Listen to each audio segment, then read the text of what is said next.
republic for which it stands, one nation, under God, indivisible, with liberty and justice for all.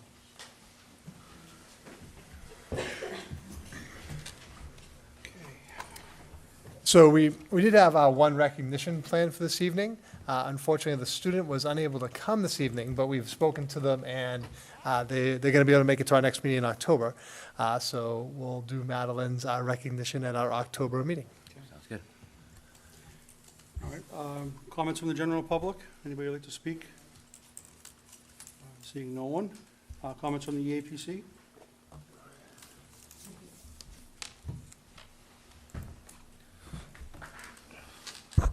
How's it going? Hello. I know, Tom. Thursday night experiment has begun. We'll see how we like it. No, it's been a good start to the school year. As always, working through things. Been very busy. We still have funding on our minds. Got to keep pushing for legislation down the line to get more funding to public schools, and so we're not going to let up over there. And again, busy start, and look forward to a great school year. Thank you, Tom. Thank you. All right, update for student council and captain's council. So we're excited this evening to have new representatives for both student council and captain's council. I want to talk about that a little bit. Okay. So student council first. I believe we have our student council president, Morgan Campbell, and vice president, Jenna DeLuca. And I think they're both here this evening, but I think their plan is throughout the year to kind of switch off in terms of making the presentations. Okay. And then for captain's council, which we'll call up in a second, we have Hannah Marino, Jared Millman, and Maya Magnuson. They are the captains of the cross-country team. And what the plan is for the captain's council is they would like to send the captains of different teams each month with kind of update with what's happening in athletics. So that's our goal of the approach for this year. So welcome to Morgan and Jenna for your first time at the school committee meeting. But everyone will be very nice to you. All right. Hi, I'm Jenna DeLuca. I'm a junior at Carver High, and I'm student council vice president. A main goal for this year is to fundraise enough money to put on successful events, and all the money we fundraise goes back to the student body. This summer, Stuco had 2 free car washes at the Veterans Memorial Hall, where we accepted donations for our club. The 2 car washes raised over $800, which was a really big accomplishment. We also fundraise money by having local companies or families sponsor us, so with a minimum of $40, and the help of companies like JJ Sunday Express and Mobile Auto Glass, Healthy Vibes, and many more. We were able to fundraise over $400. These sponsors will receive a student council shirt with their name on the back to thank them for their donation. This summer, we also helped out at the annual Firefighter Clam Bake, where at the Sportsman's Club by helping out by setting up plates, silverware, preparing the food. Yeah. Hi, I'm Morgan Campbell. I'm a senior, and I'm president of the Student Council at Carver Middle High School. And to start off our school year, we thought it would be a great idea to do a welcome back week to welcome the students back into the school and start off with a positive environment in the school. So to do this on Tuesday when we all came back, we decorated the school with signs. And we had a sign in the cafeteria saying welcome back with every student had their name on a star hanging in the cafeteria, which during lunches they went and picked it off the wall. And then on Wednesday we wanted to do a goal, something for setting goals throughout the school year. So we walked up and down the lunches. We had a student from student council do it, and we passed out flashcards to every student sitting at their lunch tables, and everyone wrote down a personal goal. And then later on after school that day, we hung them around the class boards in the cafeteria. So the next day when they came in, they were kind of reminded of what they want to push for this school year. On Thursday, we gave back to the teachers and the staff in the school, which we made goodie bags with a positive message in it, and just to kind of thank them for the improvements they're making in our school. And then on Friday, like Jenna said, we raised money to give back to the students in the school. So on Friday, we got the tardy list from the main office, and we handed out eight $5 gift cards to Dunkin' Donuts to kind of enforce the good behavior from the students who were present on all 4 beginning school days and weren't tardy those days. So they got called down to the office just to kind of be rewarded for their good behavior. Very interesting. Very good. That's about it. Thank you very much. Thank you. Thank you. Yeah, Thank you. Good job. So please welcome Maya Madison, Hannah Marino, and Jared Milton, our cross-country captains.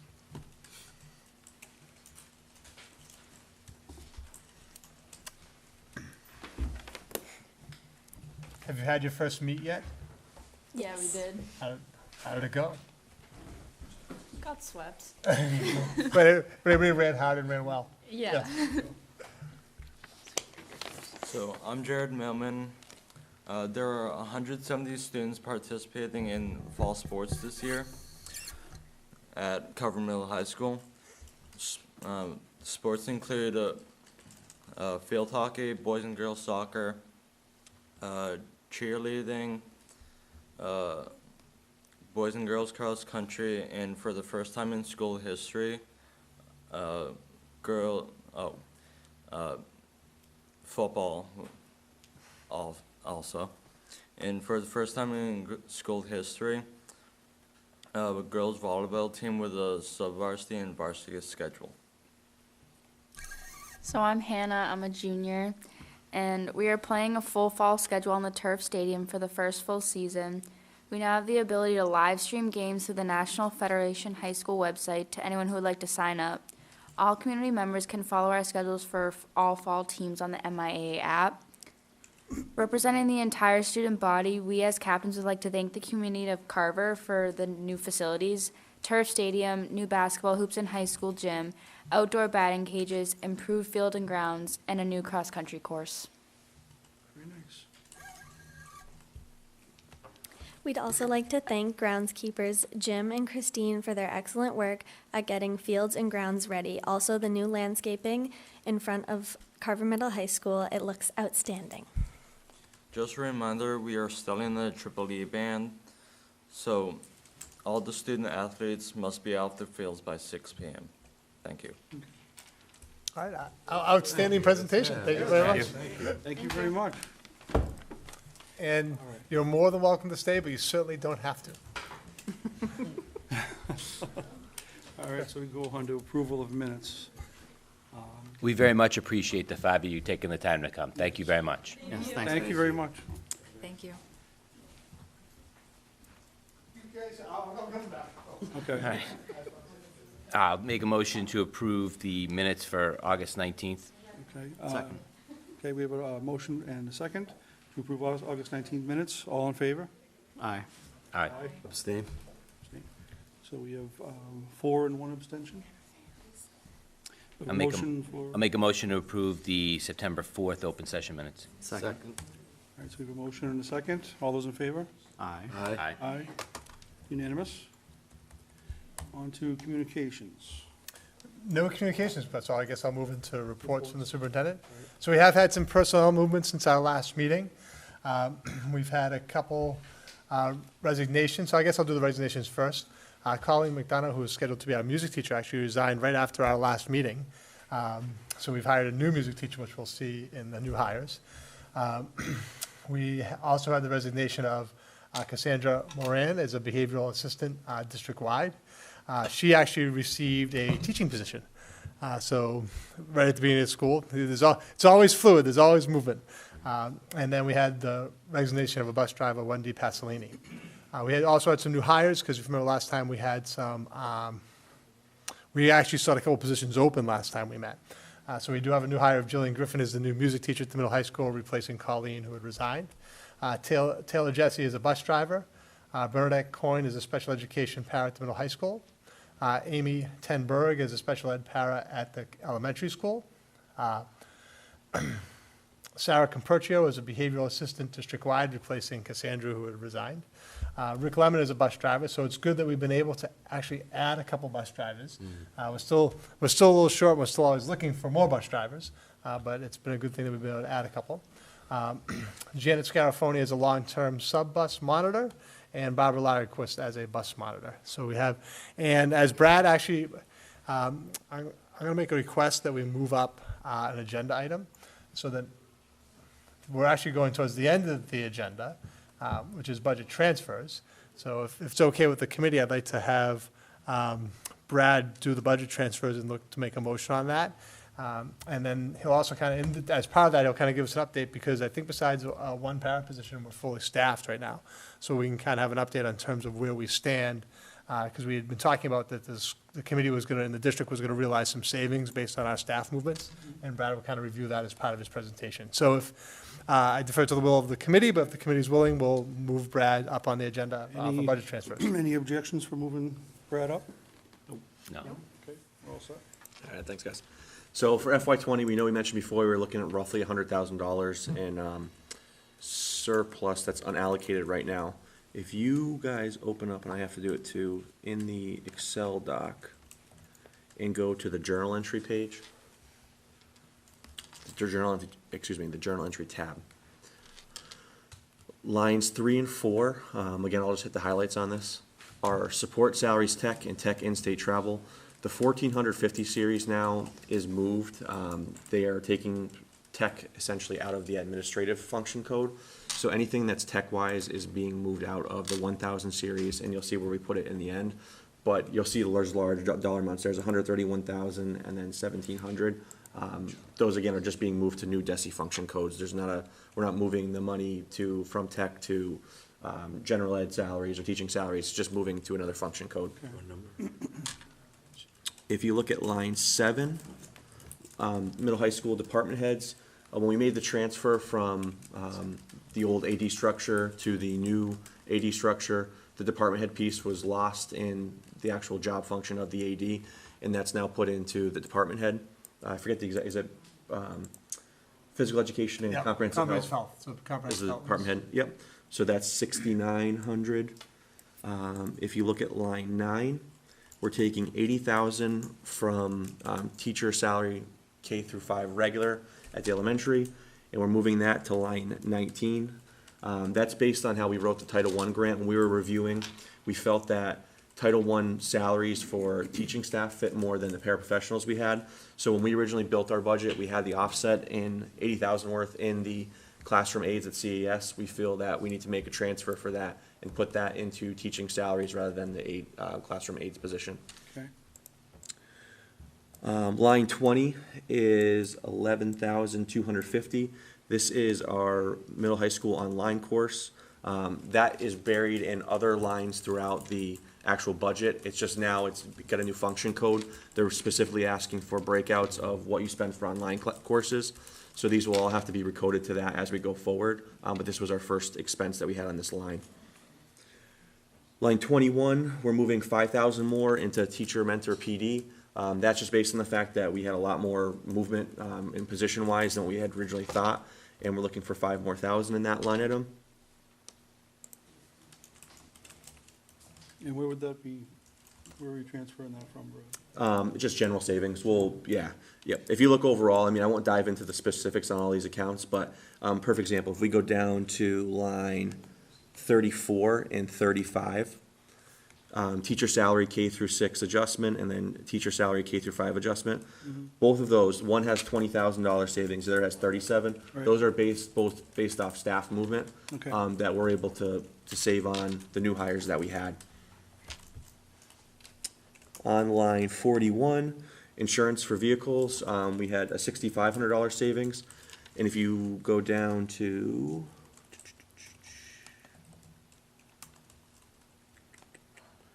line 48, workers' comp, we also had another $25,000 in savings there.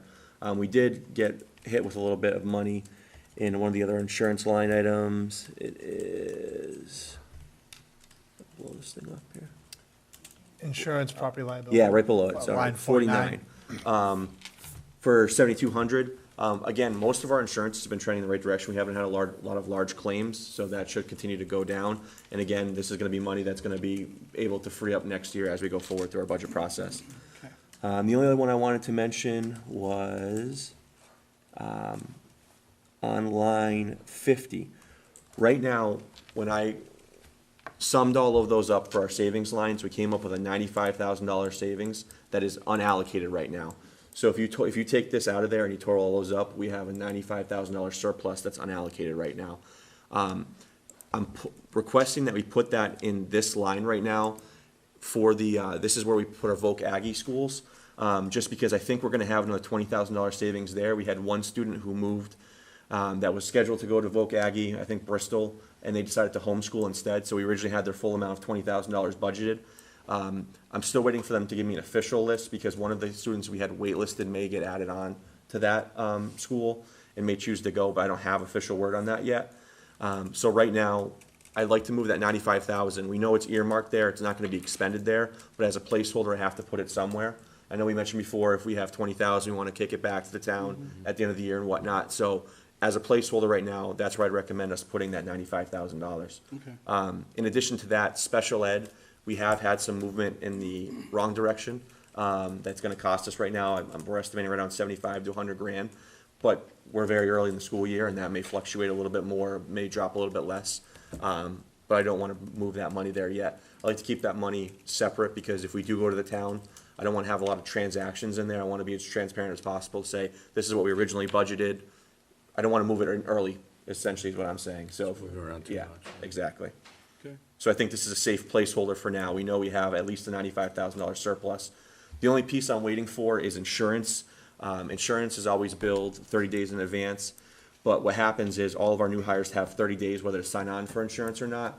So we still have to the end of the month whether or not they will add on. So I don't have a definitive number on that yet, but we should be trending in the similar direction. Okay. That sounds good. Brad, how long is that voc tuition number fluid? Like, right now it's a 95 savings, you'd mentioned. So I guess that 95 savings isn't represented by the Volk's tuitions. Placeholder. It's a placeholder. So, but you had mentioned that one person had, was. Yep, so if you look at the original budget, which is the first C column, Yep. is 167. I'm thinking right now that number's gonna end up being right around 140, let's say. So there'll be another 27,000 I can take out of that and reallocate. So that 95 will go up to, Plus 27. yep, another 27. But how long until that's a concrete number? I'd say probably by the end of October. If a student hasn't made a transfer Yeah. in, Okay. they're not gonna go after that. Is there a time, is that what you're asking, is there a time limit? Yeah, I for was them to just, make a yeah, decision? exactly, I was just wondering. Yeah, they when have that wait concrete lists, number. because, I mean, their enrollment's fluctuating all the time. 'Cause you said they may take one that was on the A wait list, exactly. But Because that- when we get approval, they'll send us, let's say, they say, 2 kids are approved for the program, and they have up to the first day to go to school or not, you know what I mean? They may have some movement that they decide not to go, like, for example, our one student did, but they also send us a wait list of 3 students, but they don't tell us where they are on the wait list. Okay, any, So I'll make a motion to approve the 2020 budget transfers. you have a second? Second. Okay, all those in favor? Aye. Aye. It's unanimous. All right, thank you, guys. All right, so then I guess we'll go back up to the agenda, back up to where we started, and I invite Brian Lamoureux, the Social Studies Department Chair, to come forward. The state has revised the curriculum for the teaching of social studies to require the teaching of civics at the middle and high school levels, including a civics-based project in each level, one at the middle school level, one at the middle high school level. Mr. Lamoureux is going to kind of review the changes to the history and social studies frameworks and explain to us how we're going to meet the standards of the new frameworks, and talk a little bit about some of the projects that are happening in terms of civics at the middle high school level. Thank you, Mr. Neef. Thank you, everybody, for having me. evening. I'm Brian Lamoureux, History Department Chair. I've been the Department Chair since 2013. Had the privilege of teaching in Carver since 2001, when I replaced Mr. Neef, who at that time became the Vice Principal of the middle school. So these are very big shoes to fill. He's very tall. I would never even try to do that. Mr. Neef mentioned the purpose of me being here, so I appreciate it. And the real emphasis of the changes in the history framework that we're very much on board with as a department is civics. And that our ultimate goal is to prepare students for active and engaged citizenship. And I think the student presenters that we had earlier tonight, just a really shining example of that. Kids that are engaged and involved in the school and have the skills to present. I'm always impressed with our students' ability to present. Many of them are much more comfortable than I am in these kinds of moments.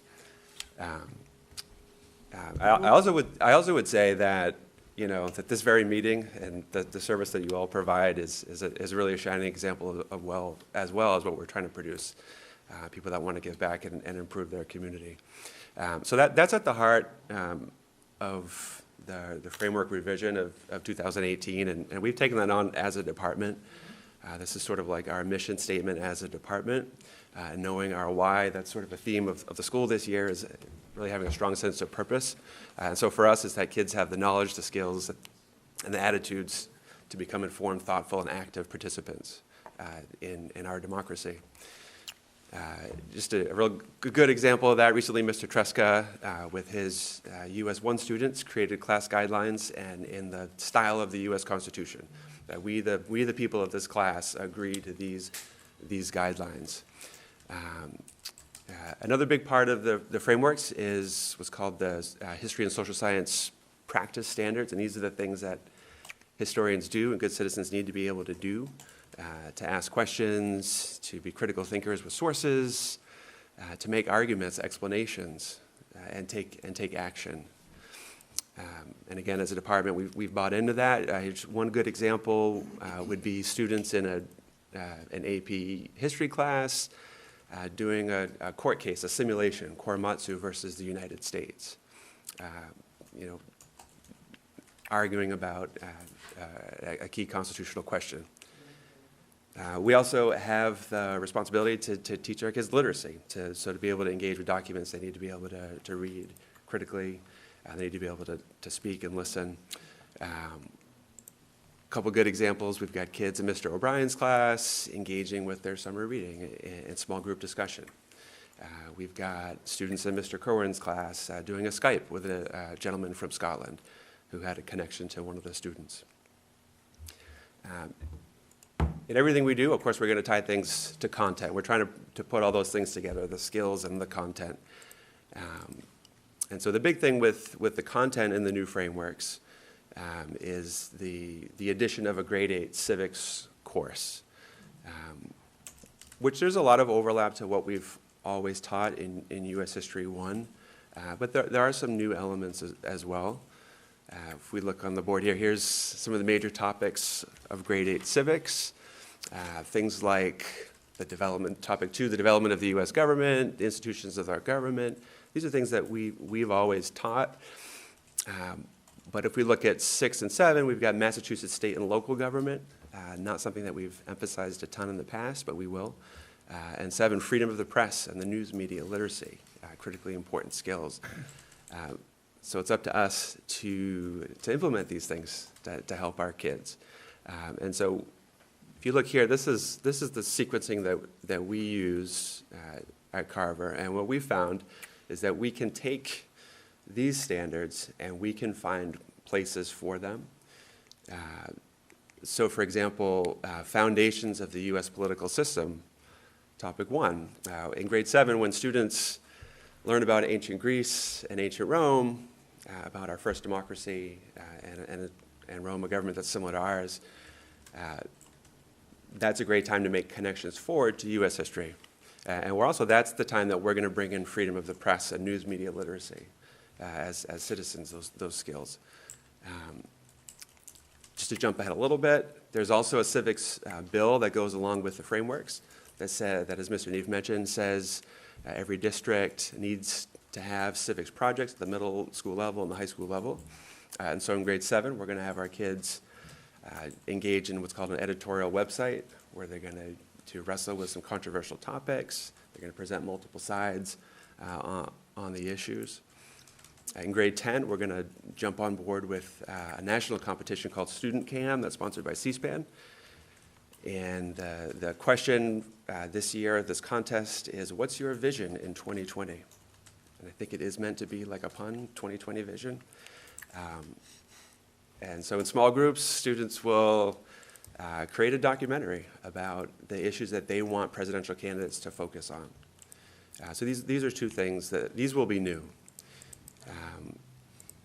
Similarly, in that bill, there's some language about promoting voting registration. So something we've done actually the last couple of years is that in junior history classes, we've provided students the opportunity to pre-register. And in Massachusetts, we can pre-register at age 16. So all Carver Middle High School students have had the chance to do that in classrooms while we were studying the Civil Rights Movement and the Voting Rights Act of 1965.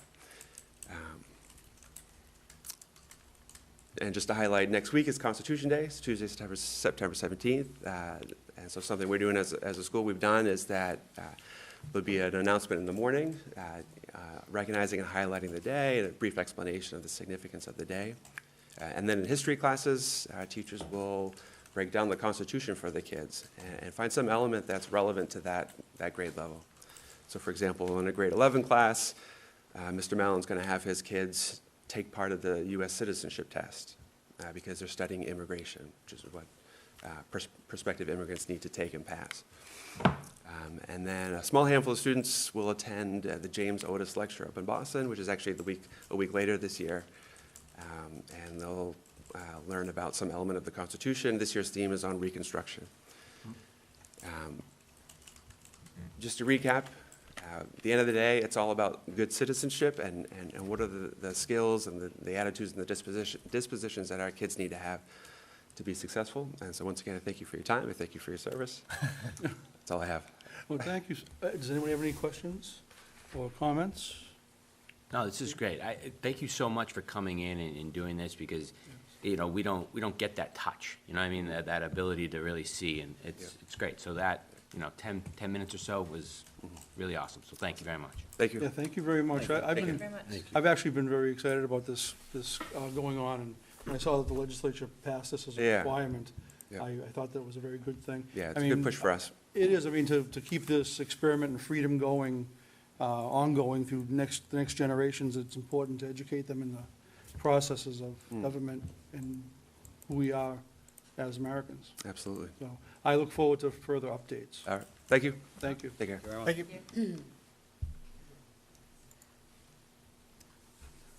All right, All right, moving on. moving on. I wanted to talk a little bit about There we go. the opening of school, just because I think we had a really positive opening, really district-wide, at the middle high school and at the elementary school. And then we also front-loaded our PD, which is the second year we've done that. So I just wanted to touch briefly on, give the committee a little bit of an understanding of what did teachers do those 3 days, and give the community a little bit of an understanding of what did teachers do those 3 days. So I'll go through it quickly. I mean, obviously, this is kind of a generic overview. It was a lot more detailed of what happened for teachers, but I'll give you some ideas and themes about what was going on in the district during our PD days. So at the elementary school, on Tuesday, August 27th, and actually this was everybody, we had an opening day breakfast, and the opening day breakfast was district-wide, so all staff was invited to the breakfast, and Tammy spoke. I spoke, we had breakfast, and we just welcomed everyone to the school year. And we traditionally start that way, recognize all the new staff in the district, identify them, just so people get to know everyone who might be new, and kind of a nice way. It's a nice way to start the year, is that we get together as a school community, have breakfast, a few speakers, and introduce all our new staff. And then after the breakfast, in essence, the elementary school broke into 2 trainings. Like I said, there's some more depth to this. I didn't hit on every piece. But in grades pre-K through 2, last year, remember, we talked about implementation of a new math curriculum, Bridges. So those teachers who are going to be implementing that math curriculum had the day to really sit with, they've had other time, but really to finalize their preparations to prepare to teach this new curriculum.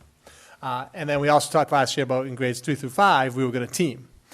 So we're taking a teaming approach. So those teachers in grades 2 through 5 had, after the breakfast, they had the rest of that day to plan for the opening of school and to plan their work and their teams in terms of how they're going to collaborate together. On Wednesday, the 28th, at the elementary school, they had some time to set up their classrooms. That's actually within our contract agreement with the APC, is that in the contract, actually, it says in the first day of the day before students arrived to school, because we never used to do 3 days, we only did 1, as the teachers would get time to set up their classrooms. So within the 3 days in each buildings, we gave teachers time to do that. So they had a little bit of time on Wednesday to do that.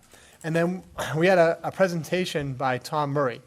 Tom Murray wrote a book called Learning Transformed. We used it as the basis of our alt retreat this summer as the administrative leadership team. And then he also works for a group called Future Ready Schools. And his focus is really about how do we change and adapt as a school community to prepare students for the world that they're going to go into. So how do we transform learning to make our schools future ready so our kids are ready for the future they're going to go into?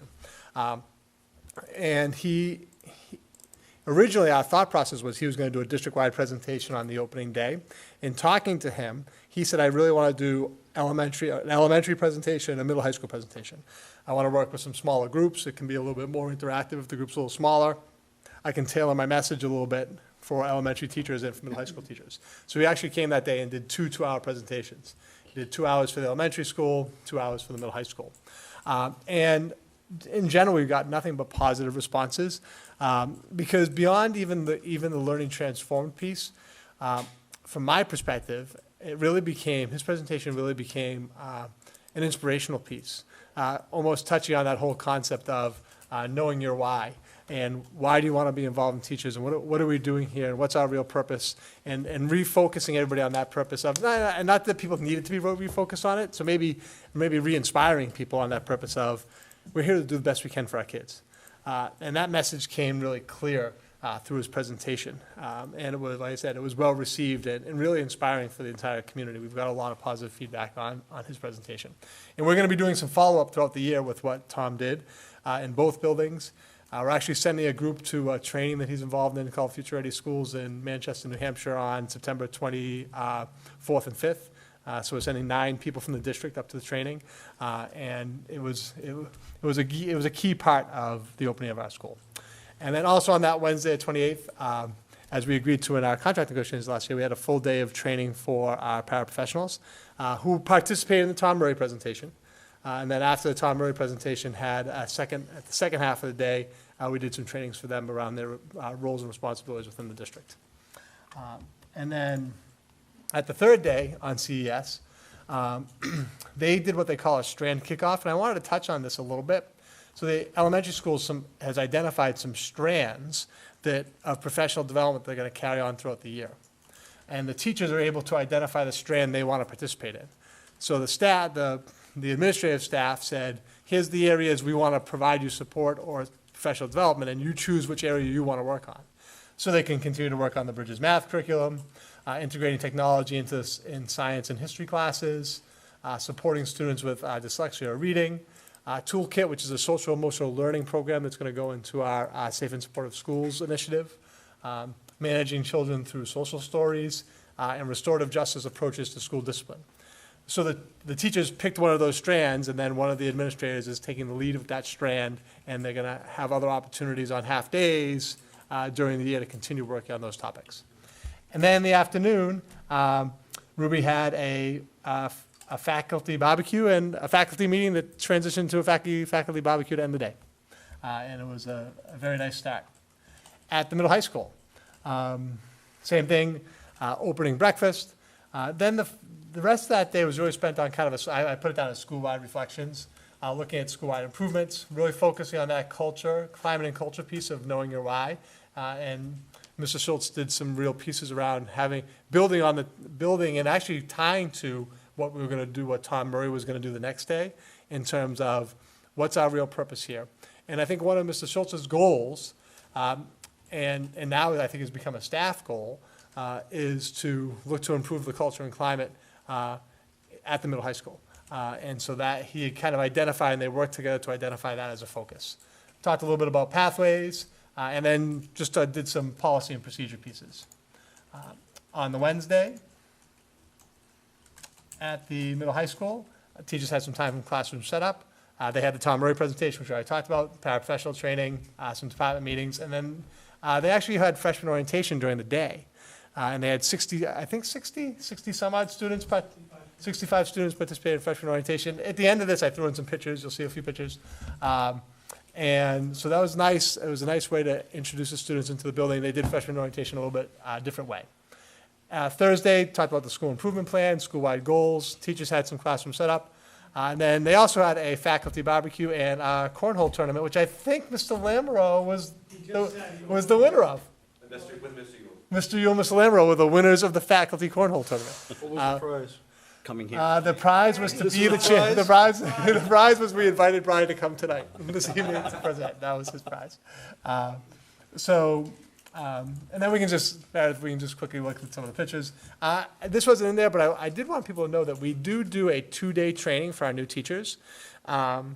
And so this is new teacher orientation, so the teachers are with their mentors. And as part of that training, Roger Shores actually comes, and Roger gives all of our new teachers a tour of Carver. So we do a bus tour of Carver. I'm sure they love it. We all get on a school bus.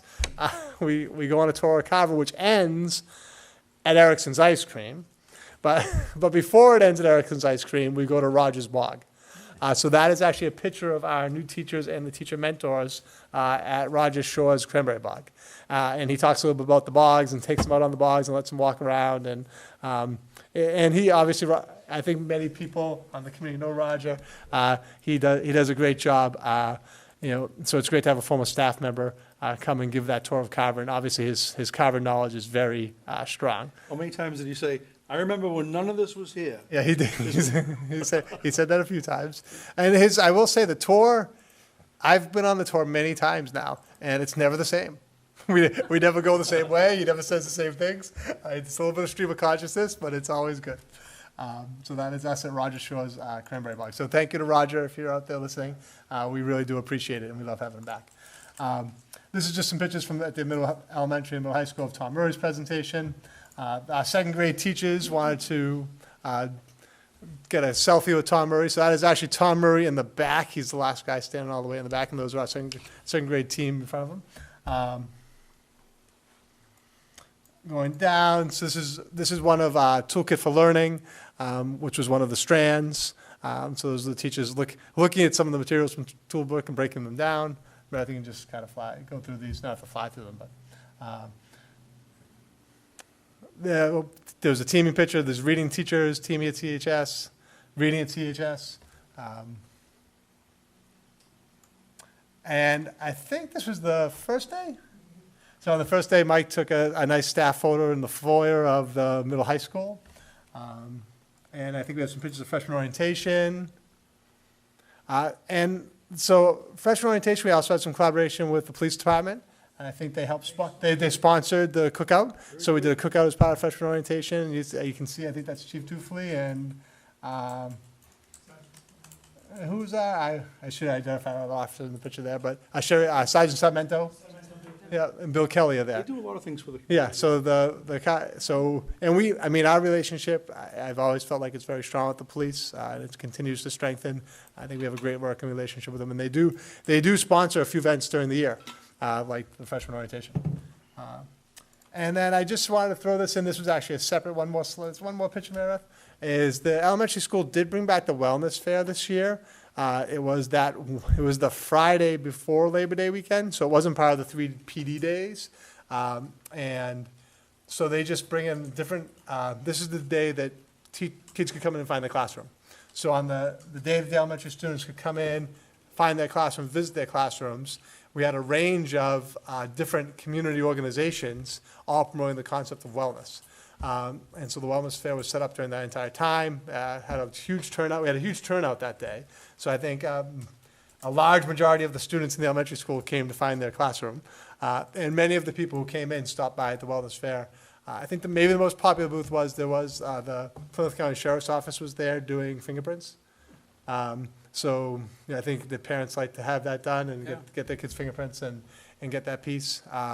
Carver Cares was there. There was a whole bunch of community groups there. So I just wanted to mention that happened all during the first week. Kids just want to get their hands dirty. So it was. I think it was really an outstanding opening for our staff and for our teachers. As I said, I've got a lot of positive feedback in terms of how the school year has begun, and so I just wanted to share some of the things that happened with the committee. Terrific. I don't know if there's any questions, thoughts, comments. Anybody? This is great stuff. Great stuff. It Thank you is. very much for Yeah, taking the it's time to great. put The it together. update, yeah. So going on to student exit data. So I want to frame this a little bit. So last year, we kind of looked at all this information in November, and it's good to look at all this information together because it's sharing some of it this evening is a little bit piecemeal. But it also makes the November agenda huge.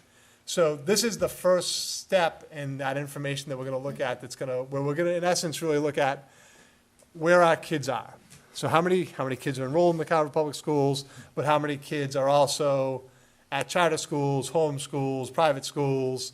And we're going to be getting all that information over the next couple months. So as kind of an entry, I figured I'd start with the student exit data. So just like the year before, last year, we had students who were leaving the district. We asked them to fill out a survey. The survey is not forced. Can't make people do it, but we had a lot of response. We did have 56 families respond to the exit survey. So we'll look at some of this data, and then that will tie us in October. We'll look at our October 1 numbers, because all those will be official. And then in November, by the end of October, we get the sending reports. So then we have every school's reported to us what kids they have of ours, if that makes sense. And then in November is when we'll kind of look at that demographic piece of where everybody is and what's our flow. Is it a net positive or a net negative? And we'll look in those numbers with a little more detail. Okay. But so in your background, you have two things. We're not going to pull them both up. I'm only going to pull up this general slide. But in the background, you also have the individual survey results of what was on each individual survey of the 56 families that were completed it. And I just wanted to give you kind of a general overview of what we see here. And the themes are, almost over half our students who exit went to Old Colony. So we're looking at 46% looking for some sort of vocational and really are going to the Old Colony Public Schools.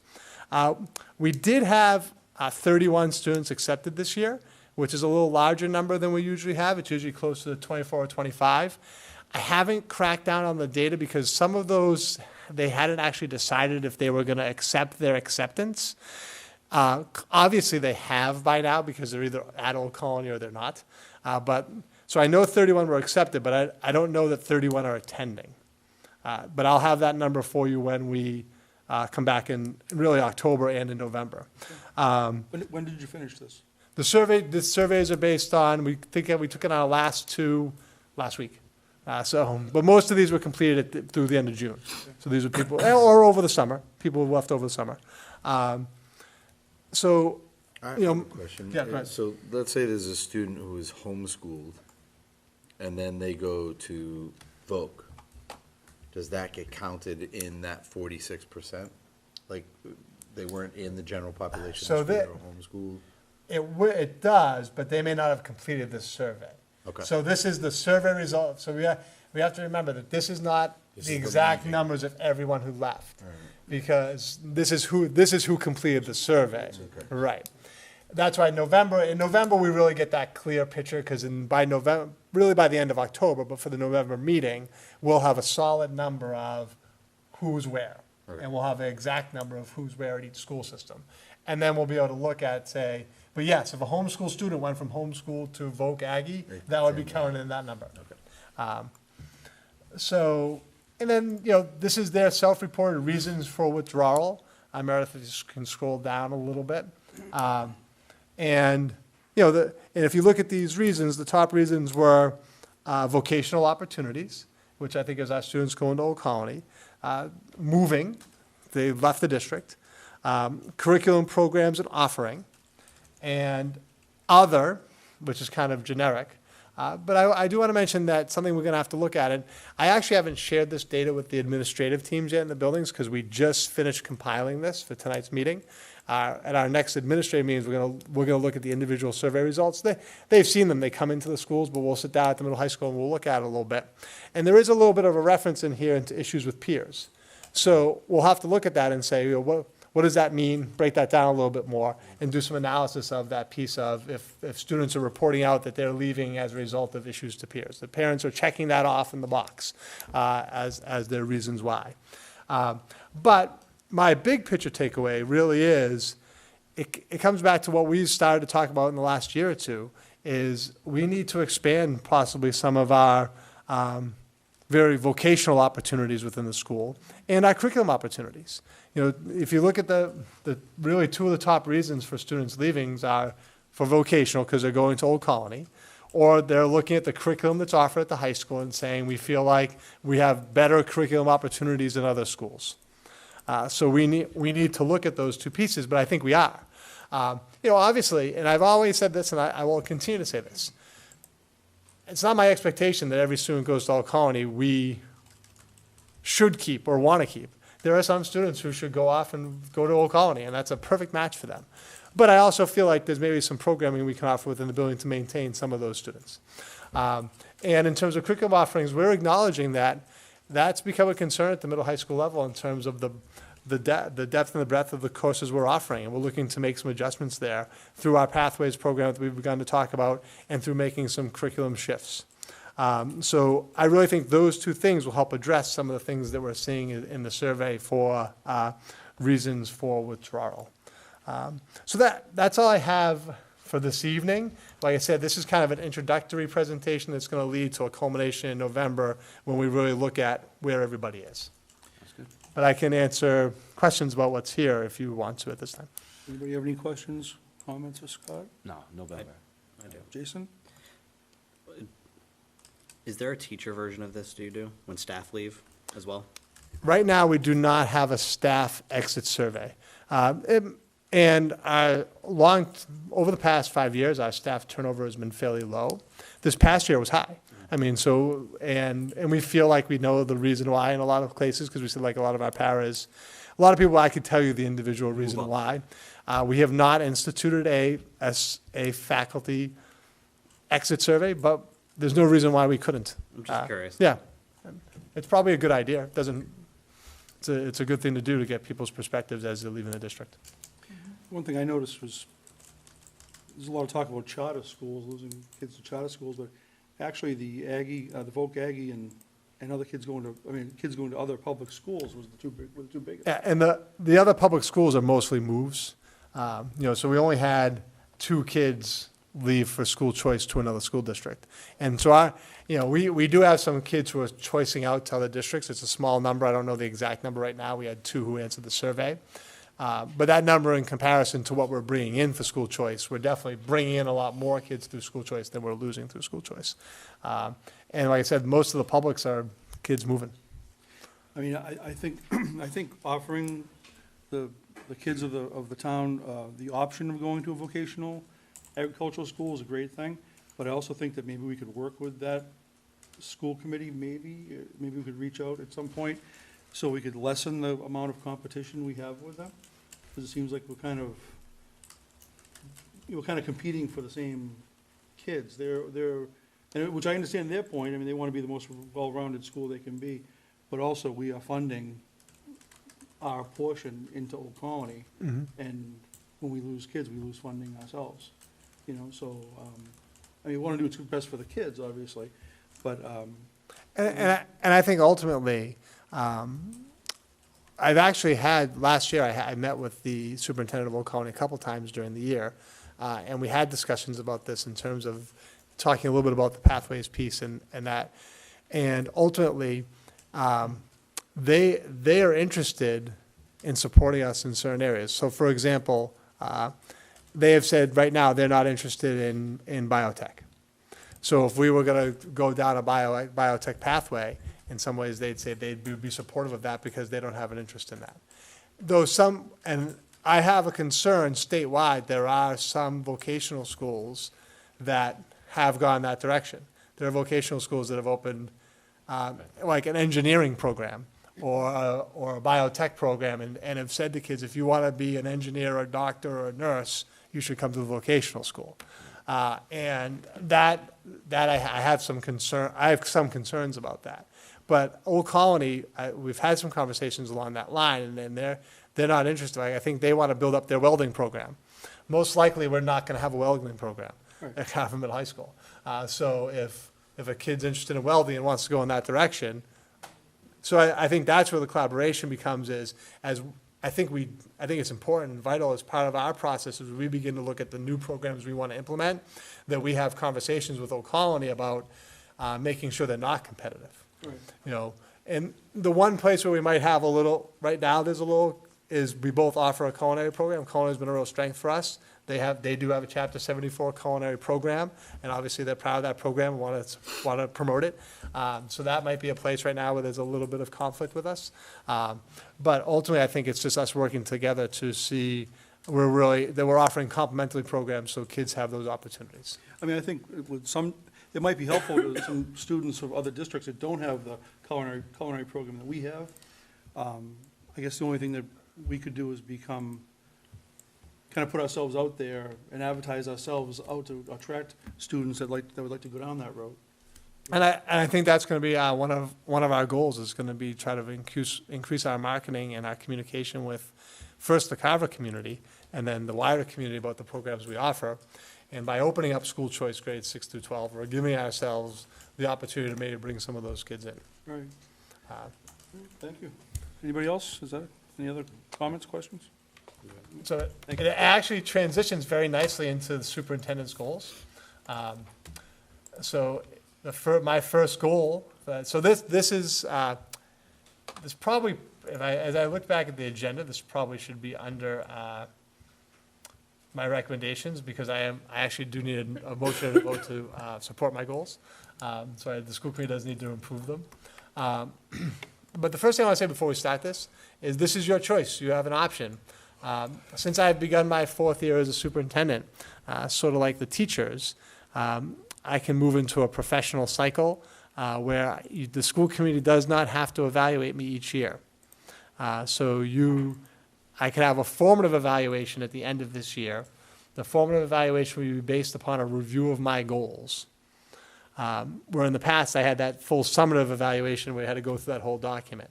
Once I've entered my 4th year, sort of like a teacher, teachers are the same way, I go into a 2-year cycle. So at the end of year 1, I get a formative. At the end of year 2, I would get the full summative piece. Ultimately, the committee can choose to do a summative at the end of each year. So that is the committee's option. That's what we've been doing. And that's what you've been doing. And in my first 3 years, that's the requirement. You have to do that in my first 3 years as the superintendent. Ultimately, I think this is new. You're just hearing this for the first time tonight. You don't necessarily have to make that decision right now. You can think about that. If you want to make that decision right now, you can. But just process-wise, I can either be on a 1-year plan or a 2-year plan in terms of whether you're going to do a summative at the end of this year or a summative at the end of 2 years. And if it's just a formative at the end of this year, it'll be based on these goals that I'm going to ask you to approve tonight. So you want me to go into the goals? Yeah. All right. And then I can bring that topic back up next month, and you can take a formal action on that as you think about it a little bit. Yeah, why don't we do that? Yeah, is everybody's comfortable with that? All right. So tying in, sorry, Meredith, if you can. There's nothing, I don't have. Oh, it didn't get linked into that agenda? Gotcha. You got it, you gotta get Is it. that okay? If we can get it up, if we can get the goals up there, it is. Perfect. Look at that, it's there. Thank you.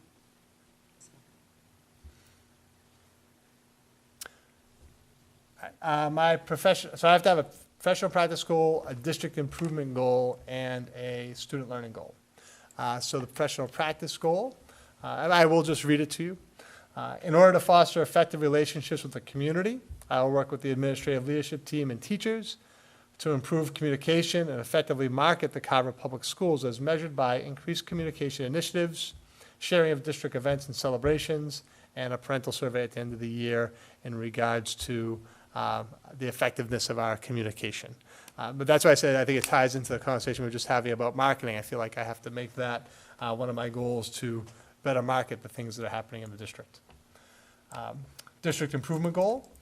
In order to ensure that the district has an evaluation system that supports administrators and paraprofessionals in improving their overall performance, I will organize a team of administrators and paraprofessionals to review and, as appropriate, revise the paraprofessional evaluation system as measured by the creation of a revised system for paraprofessionals in the Carver Public Schools.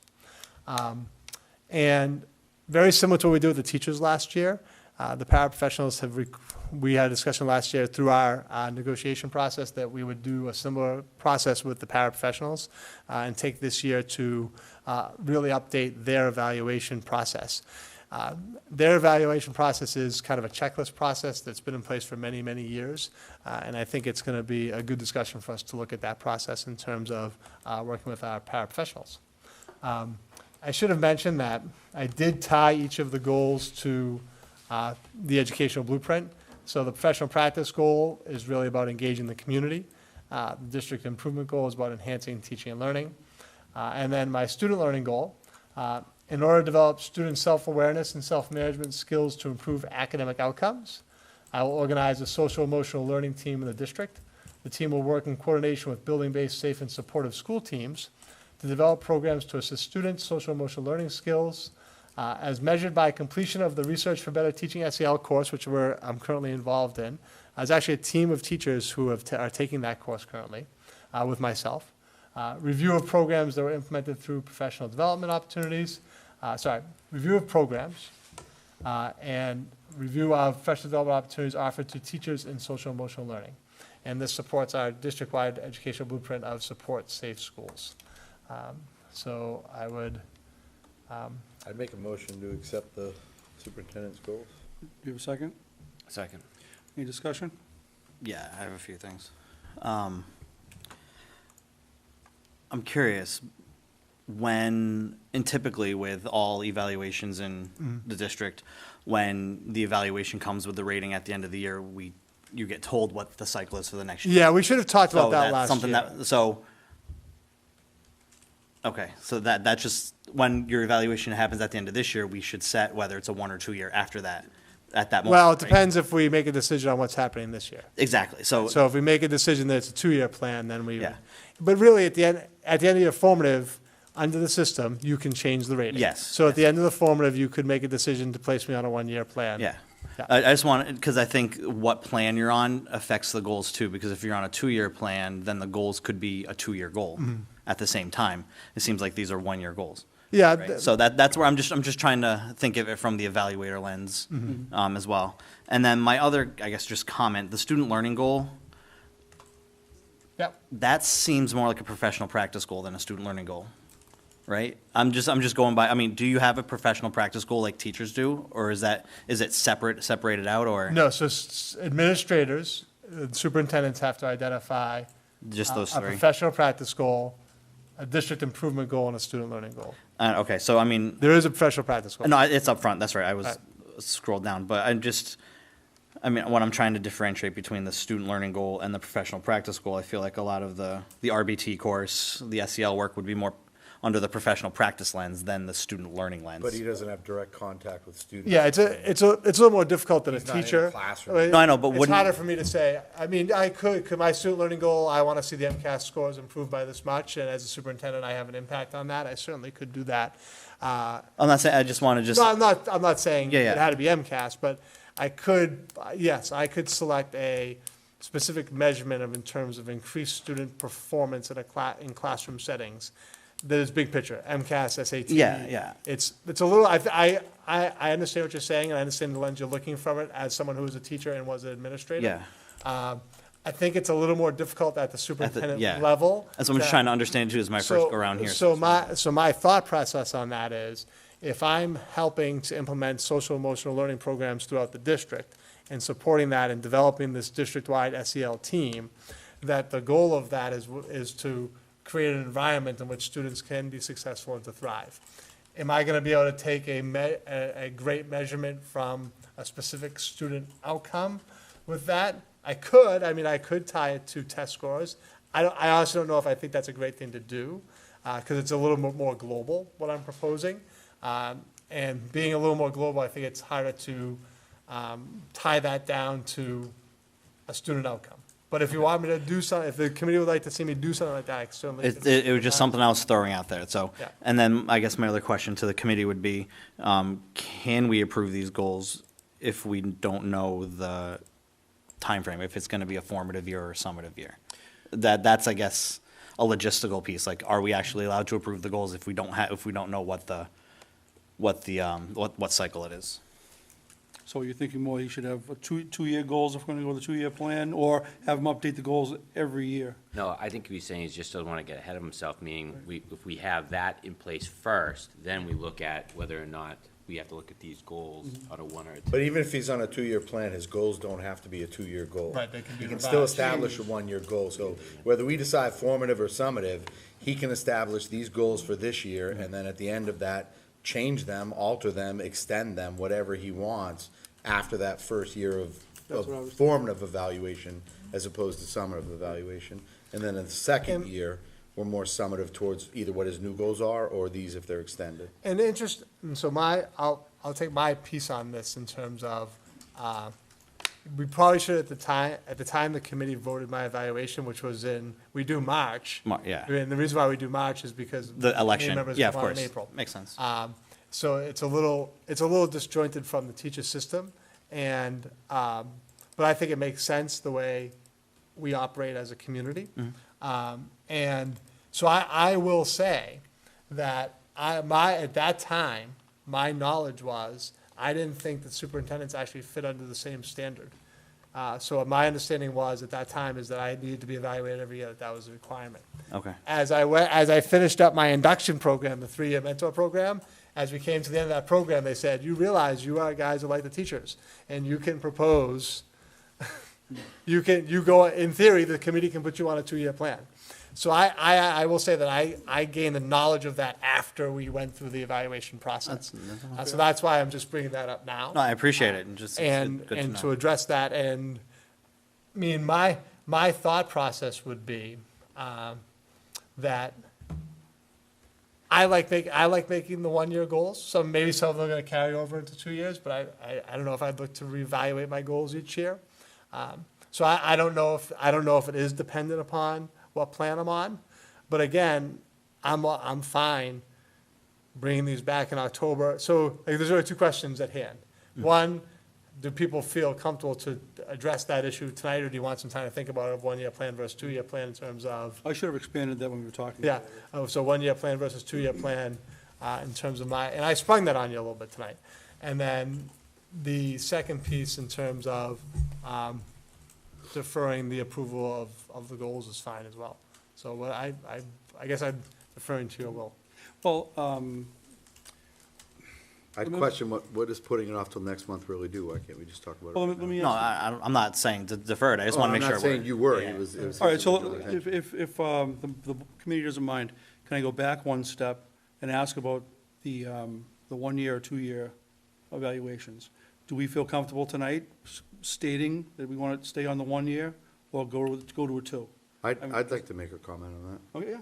I think as someone who's been evaluated and being part of what the teachers went through in negotiations and working with their evaluation, the 2-year plan is sort of like a level of respect. I mean, we've evaluated Scott every year for the past 3 years, and it's a 4-step, it's exceeding, meeting, progressing, or not meeting. Proficient. Okay, and so, Oh, no. 4, 3, 2, 1. Right, yeah. He's been fours and threes in everything we've done. There's never been a 2 or a 1. So what's the need to really make him go through the whole summative process every single year?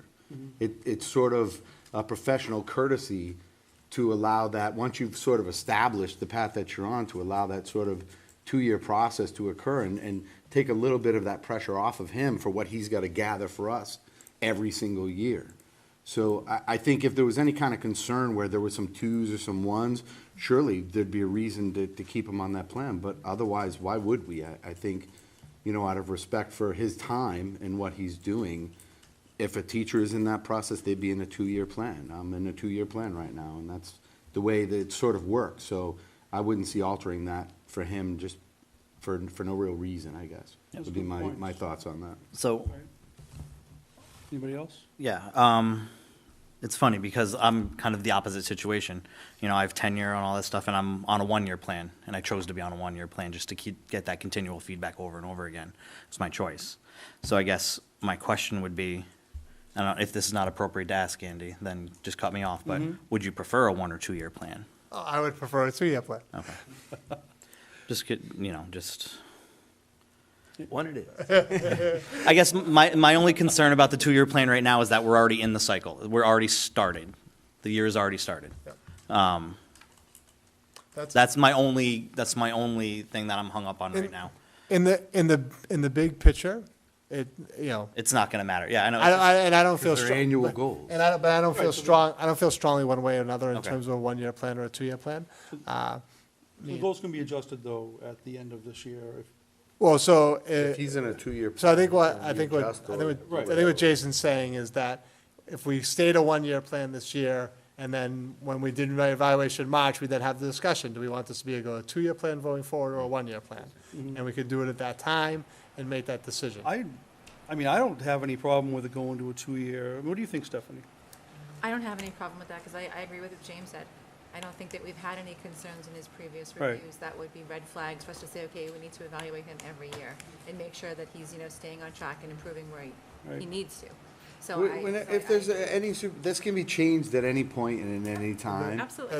At the time of the formative, you could say we're putting him back on a one-year plan. Exactly, and to my point again, if there was any cause for that, if Absolutely. there was any concern that Scott's not putting his all into what he's doing, I would, that's what that option is for. Right. Is, right, either somebody who's self-motivated to do that, where they want to go through that for that feedback, or the fact that if, as an administrator or as a group, we would decide, hey, we're kind of concerned. But I don't think there's been anything to represent that concern, which to me would allow him to use his time more effectively with the goals that he's chosen, And I as opposed to understand- trying to prove it all the time. Right, and I understand Jason's point, we're already started the year, but we are early into the year. But So- honestly, Yeah. it doesn't matter what time of the year we're at, because he's establishing these goals either way. And his- So whether it's a one-year plan or a two-year plan, these are his goals. And historically, because we've changed the timing a little bit, because we do the evaluation in March, but just for your background, Jason, I've had my goals approved in September every year. So it's not like Yeah, it's not like we've done March and then goal approval in April. Oh, no, I understand that. It's a new school year, new staff, new everything, so that's fine, so. Well, Andrew, you have any comments? No, I'm with everything. Still with- There's a motion out there, right? We have a Well, the motion right now is It's for for the goals. accepting his goals, Just the so. goals, we'd have to make a whole new motion. We'd have to make a new motion Right, for a but one-year plan or a two-year but either plan. way, these goals will be, whether it's a one or a two-year plan, Right. these are gonna be his All goals. right, So so we there's have- nothing stopping us So from why don't we approving keep these them two goals. separate Right, motions? we already have a Yeah, motion one for the motion on goals, that. we have a second for the goals? I'd second it. You say, okay. But you had some questions about those goals, though. Do you feel like those concerns have been addressed at all, or No, that's fine. Yeah, I need to get out of mindset? I need to switch my mindset, and that's where I was just, because when I'm thinking, we're in the process of making our own goals, and, Yeah. when we talk about RBT and the SEL, that's always a professional practice thing. Right. That's where I was getting hung up, and those are the notes that I made, so that's why. I went through this for years, honestly, thinking, how do I evaluate that? Because his contact with students is different. It's Yep, not the same exactly, thing. so I'm good. Okay. All those in favor of approving Superintendent's 2019, 2020 goals? Aye. Say aye. Aye. It's unanimous. All right, I would take I would make a motion to put the superintendent on a two-year plan. And I'll second. So we have a motion and a second. All those in favor? Or discussion? Any further discussion? All right, all those in favor? Aye. Aye. Aye. Oppose. Okay. 4-1? Approved. All right. Middle high school course enrollment. So what I've actually given you here in the background is the full master schedule for the middle high school. I've highlighted what's called the fill section for you. And Meredith, you can bring this up, but you don't necessarily have to. I'm not planning on spending a lot of time here, but I'll spend as much time as the committee wants to. But the fill section just tells you how many students are in each of those classes. Some places you may see some low numbers because we have some honors and college prep courses that run together at the same time. They're listed differently. But really, part of the reason for this was I thought it would be appropriate to give a follow-up on where we are in terms of our enrollment in our art courses and give a little bit of an update of where we are in terms of our foreign language courses. Because last year, at the end of last year, when we were going through the budget discussions, we had some specific discussions about art and French. We were concerned about enrollment numbers in those areas, and I thought it might be appropriate to give the committee an update of enrollment in those areas. But certainly, we can look at any area you want to look at in terms of enrollment. And I'm pleased to say that this semester, the high school art teacher has a total of 65 students.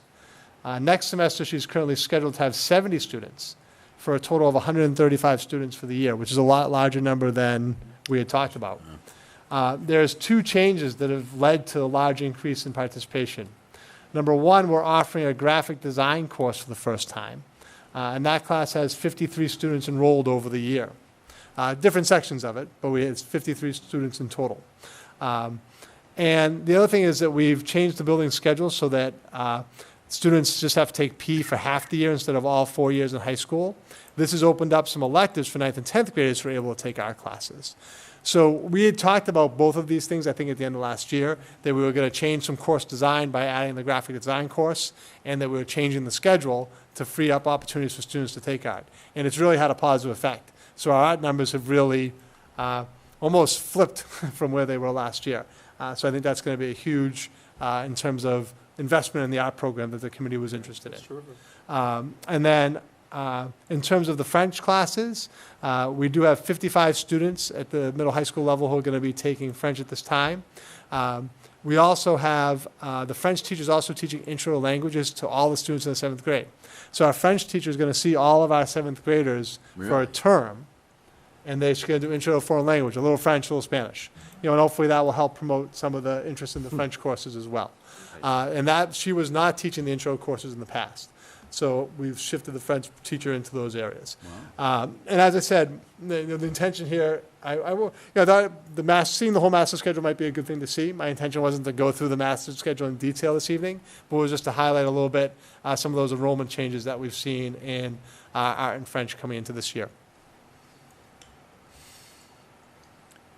And so I don't know if anybody has any questions. No, thank you for this. No, I want to say thank you, and I'm very excited to see that the enrollment in French and art have increased. So thank you for addressing the issues with scheduling to allow the students to be able to enroll in more courses. So, and for using the French teacher to teach the intro class, that's excellent. So thank you. So I think those are going to be positive changes, and I think we're going to see those programs expand as we begin to look and give the the community more information about where we're going in terms of pathways. So that'd be great. Thank you very much. Great update. Upcoming events, we just said that this would become an agenda item each month. Yep. So the committee would be aware of the events that are upcoming between now and our next meeting. Again, we can put them up, if Meredith can put them up on the screen. I don't intend to necessarily go through them all, but just so the committee has them.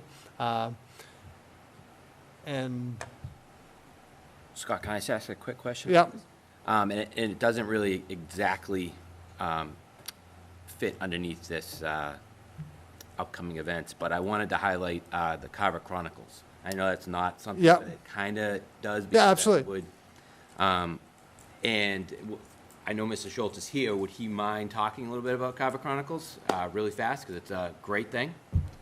I'm sorry to put you on the spot, but it kind of fits. I think Mr. Martin showed it to us last time he was here, or did he just mention it? Yeah, what I was I thought it fit under this, because upcoming events, we were kind of looking for the community to be able to know what's going on.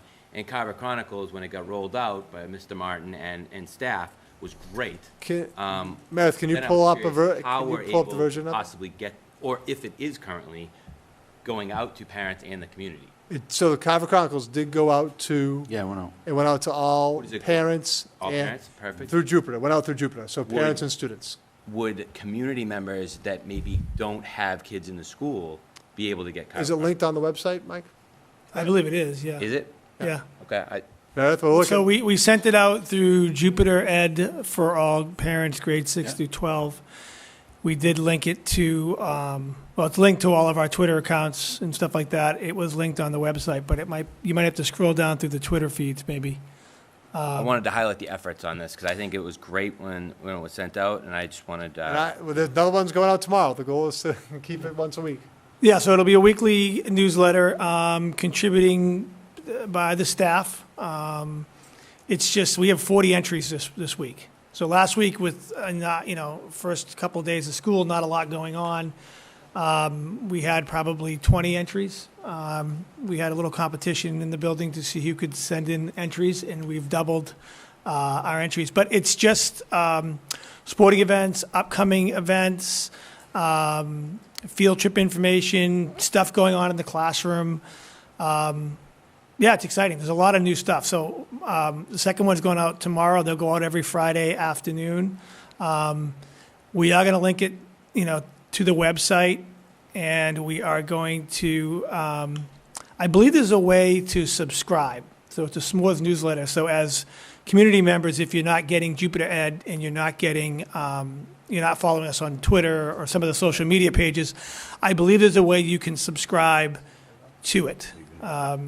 So Meredith, thank you. She was, Did you get it, Meredith? yeah, we got it. All right, we got it, there it is. I was just gonna send it to you.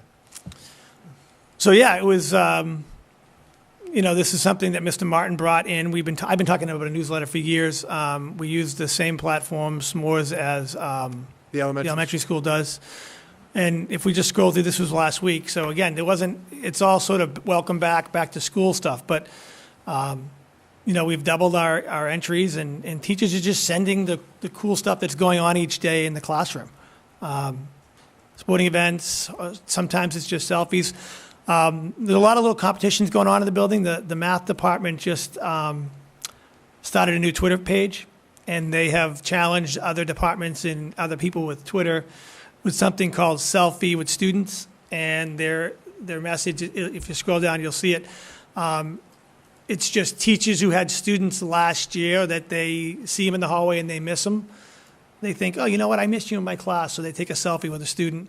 We're doing sort of spotlights on students each week. We're doing staff spotlights. We're highlighting our interns. Just a lot of fun stuff that goes on in the building that I don't think people in the community, kind of like those PD days, where Mr. Neef was presenting PD days, I don't necessarily think people always know what's going on in the classroom. And this is just very small snapshots of what goes on in the relationships between our students and staff and all the activities that we have to offer. Mike, what's the website? I can't read that from here. S'more.com. I don't know if it will work. I don't think it'll work that way. I think it's more of a feed. We have to find a way to get it out more into the community. I think we've linked it to the main carver.org page, but I can get more information and send it out to people so you can find it a little easier. Right. And if you want, we could have a specific I'm sure Mr. Martin would come and do a presentation on it next month if we want to add that to the agenda. Yeah, well, I just wanted to make sure the community was able to, that maybe didn't have, Jupiter. directly, Yep. Jupiter, that they're able to access this, because I think he's doing a great job. I think So this week, I think it went out through Jupiter. It was linked on Twitter and those. So if you saw it on Twitter, you could link into it. Right. But again, you're probably only. Not saying people aren't following Mr. Schultz, but you may.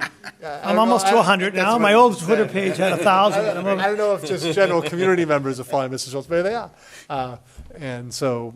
I find that most of the parents are on Facebook, and most of the kids are on Twitter, but parents, every once in a while, I get another person that's following me. So parents are following me. It's just it's more of an educational way of communicating. Meredith, can you stay there for a second? Just talking about upcoming events, I did want to highlight this event. This is one of the events I was going to highlight, but since it's on the screen right now. So next Wednesday, we are hosting the Carver Cares, which I'm a member of. It's hosting our third overdose vigil at Carver Middle High School in the auditorium. We'll have some guest speakers. One of the speakers is going to be someone in recovery, who's actually a former Carver Middle High School student. One is going to be a member of the community of Carver who's lost a family member, is going to speak that evening. And then the vigil is actually put together by, it's a regional group, and it's very sad. It's in essence all the overdose deaths that have been recorded by Plymouth County in the past 4 or 5 years. So the vigil, the slideshow presentation that evening is about 20 minutes.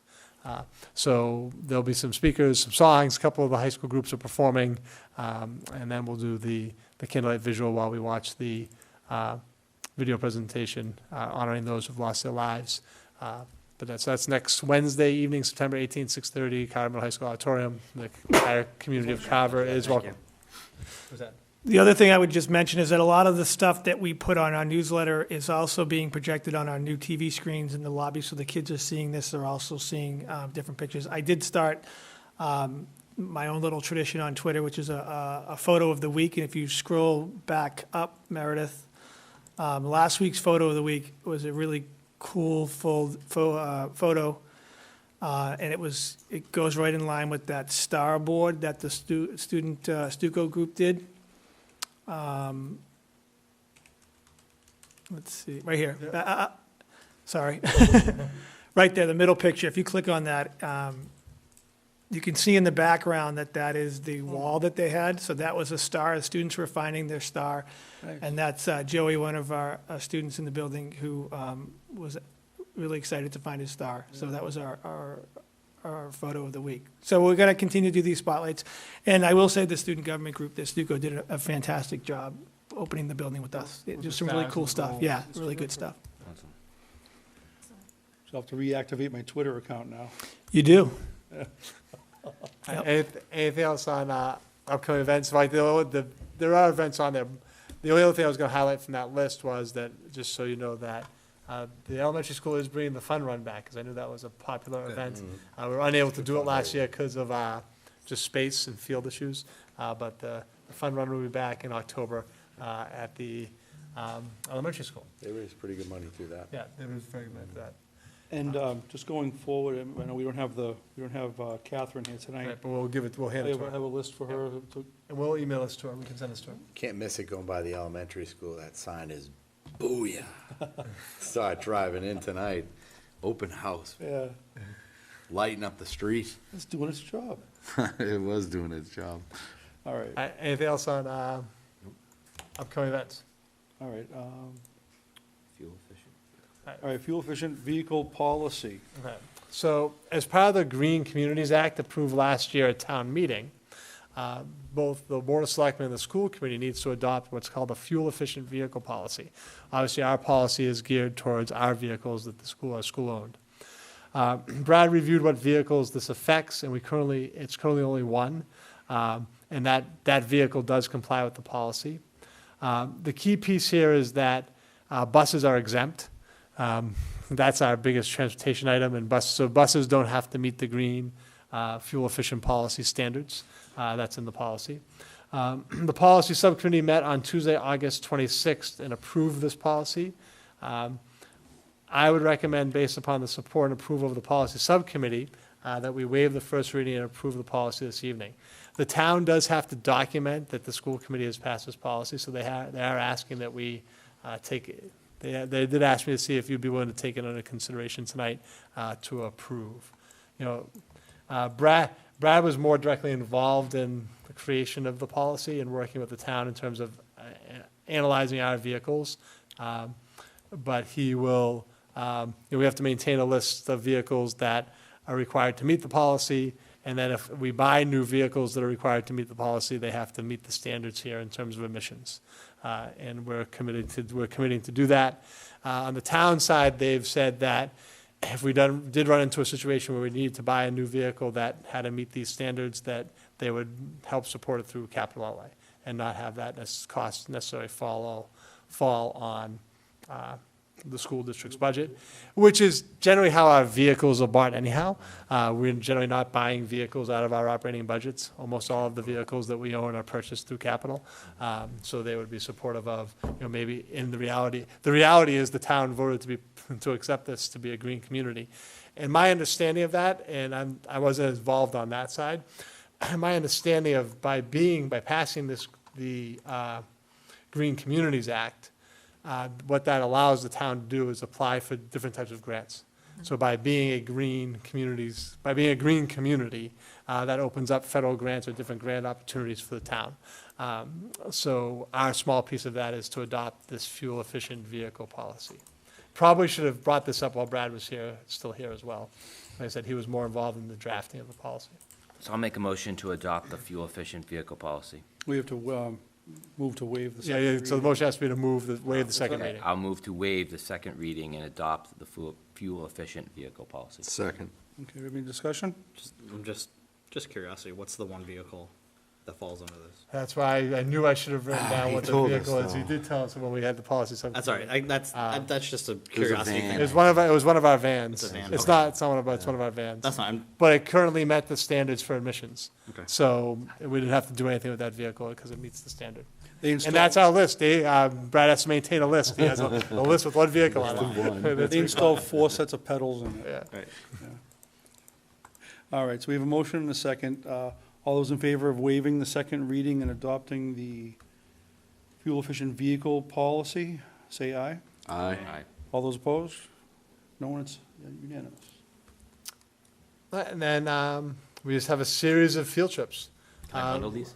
You can bundle these, and these are traditional trips that have happened every year. Every year. 11th grade for Salem, 7th grade for Trinity Rep, they go and see a Christmas Carol. 6th, 7th grade to Six Flags. And the Six Flags, a I'm pretty sure that's a Saturday. We get back at like 1 in the Yeah, morning. and the Laser Gate is a Friday night overnight into a Saturday. So the Six Flags and Laser Gate are not, you're not coming at, no school time being missed for those. Make a motion to approve the field trips for grade 11, grade 7, and grade 7 and 8. We have a second? Second? Okay, all those in favor of bundling and approving? All said 4 field trips? Aye. Aye. Aye. It's unanimous? All right, That's, so we have reports from the school committee. Anyone like to have something to say or close out with? Jason, Andrew, Stephanie, Good. James? Nothing? Nothing tonight? Oh, no, it's after. Okay, well, It's after, right? since everyone wants to be quiet tonight, I have a quick update. I want to welcome everybody back to school, all of our staff and students. I hope you had a great summer. I'm sure it'll be a great and exciting year this year. Look forward to lots of new changes and lots of achievement. On a personal level, a community level, once again, my wife and I are running a food drive for Shane Gives Thanks Food Pantry, the Fill It Up Carver event. It'll change a little bit this year. Before, we had members of the community, elected officials, and people who worked here in town hall as your official collectors, collecting your donations of food items. This year, we're giving them a break, and we are going to have a Dixieland Jazz Band over here at Shirtlift Park. It's going to be a free concert on October 13th, Sunday. They're going to play from 12 to 2, and it'll go until 4 o'clock. And donations are appreciated, either food donations or cash donations. Everything will go right to the food pantry, and we are hoping they will have their truck here again to collect donations. So that's the only update I have. All right. So October 13th, get your swing on. All right, I'll take a motion to adjourn our meeting tonight. I'll make a motion to adjourn the meeting. Hear a second? Second? All right, all those in favor? Aye. Aye. Aye. All right, thank you. Good night, Thank you, everybody. everybody.